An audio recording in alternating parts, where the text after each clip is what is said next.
Hey, what's up guys? Welcome back to the channel, and in this video I'm gonna save you some money. So we're currently in my parents 2004 Infiniti FX35, and I'm actually gonna explain to you a problem that it had and pretty much how we got it fixed, basically the expensive way.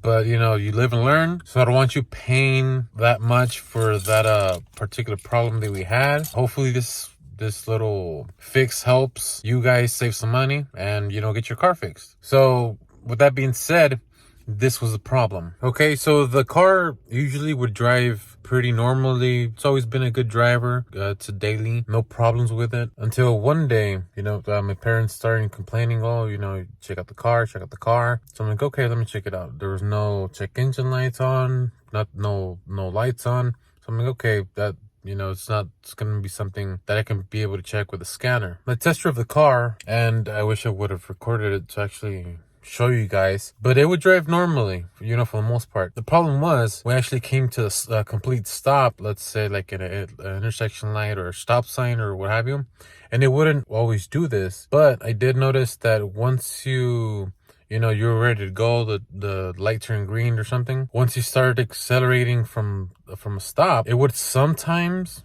not all the times, but sometimes it would kind of like buck a little bit. It felt like a little, you know, a hiccup, like kind of like misfiring. Again, it wasn't all the time that it did this, so it was weird. But let's say you start rolling, it would buck a little bit, like 3 or 4 times, then it would just drive as normally. I was trying to kind of figure out like the conditions that it would do it in, but it was just very random. There was no pattern to it at all. Unfortunately, I didn't have that time to actually check out the car as I would have liked, because, well, you know, I've been busy, you know, with work and all that stuff, so I've never, you know, had the chance to actually take a look at it. So, you know, my parents went ahead and decided to go to a shop, which, I mean, not knocking shops or anything like that, but if I could have fixed it myself, and I would have fixed it. I just didn't have the time. They did find the problem. Unfortunately, they had to pay, you know, well, I mean, it got fixed. Let's just say that it got fixed. So now the car is running fine. And because they did fix it and all that stuff, now I'm gonna go ahead and pass you the knowledge of how they fixed it. So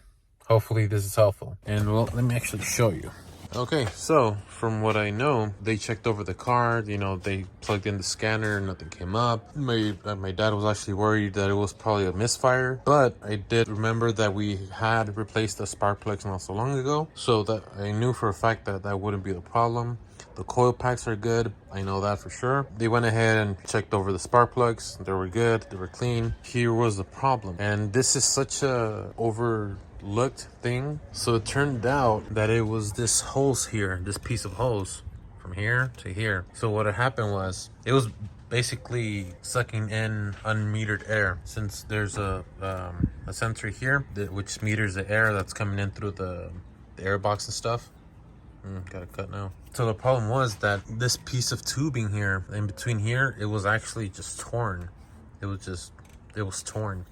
Right now it's all nice and supple, soft and supple, because it's, well, basically new. So there you go. Because this was torn, it would suck in air, then it wouldn't register it, so it would pretty much choke out the engine for that split second. These engines do not like unmetered air. The throttle body on these are a little, you know, touchy. And well, you know, after they actually replaced the hose, that was a problem. Lo and behold, car is like running like, well, like it should, basically. A small problem to have, but it's one of those things that you just overlook. And well, that's pretty much it. Just wanted to share that with you guys, just in case you guys are having this type of problem. With that being said, make sure to like, follow, subscribe, and drop down a comment if you found this helpful. And as always, we appreciate you guys a lot.